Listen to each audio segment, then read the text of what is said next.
রাধে রাধে বন্ধুরা, চলে এসেছে একটা নতুন ভিডিও নিয়ে। দেখো, ইঁচড় সেদ্ধ করে নিয়েছি, আলু কেটে নিয়েছি, চিংড়ি মাছ ছাড়িয়ে নিয়েছি। এদিকে দেখো মশলা সব গুছিয়ে নিয়েছি, মশলাটা পেস্ট করে নেবো। চলো, কড়াই বসিয়ে দিয়েছি, এবার তেল দিয়ে দেবো।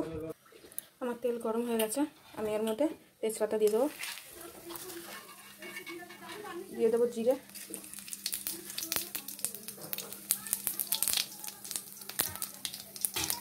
এবার কেটে রাখা আলুগুলো দিয়ে দেবো। এর মধ্যে পরিমাণ মতো লবণ।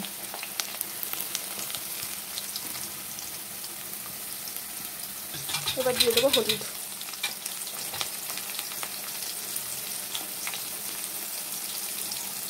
আমার আলুটা ভাজা হয়ে গেছে, আমি এর মধ্যে চিংড়ি মাছটা দিয়ে দেবো, দিয়ে ভেজে নেব।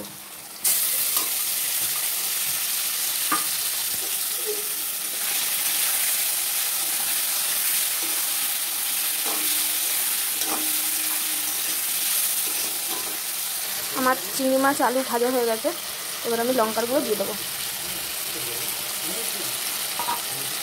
মশলাটা বেটে নিয়েছিলাম, এবার বেটে রাখা মশলাটা দিয়ে দেবো। আমি মশলার বাটি ধুয়ে একটু জল দিয়ে দিয়েছিলাম,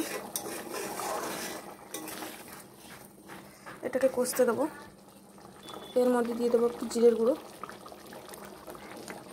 আমি এর মধ্যে এগুলো যেহেতু সেদ্ধ করিনি, এগুলো দিয়ে একবারে কষিয়ে নেব। কষে এসছে, এর মধ্যে এবার আমি এঁচড়গুলো দিয়ে দেবো।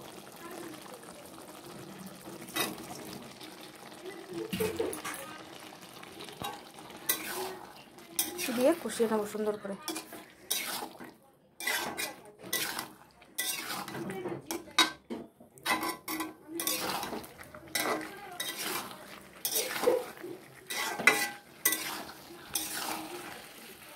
আমার ইঁচড়টা পুরো কষে গেছে, এবার আমি জল দিয়ে দেবো।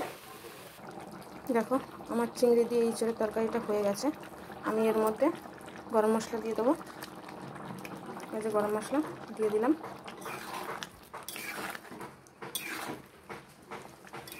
তোমরা এরকমভাবে রান্না করে খাও, আর কি আমাকে কমেন্ট করে জানাও।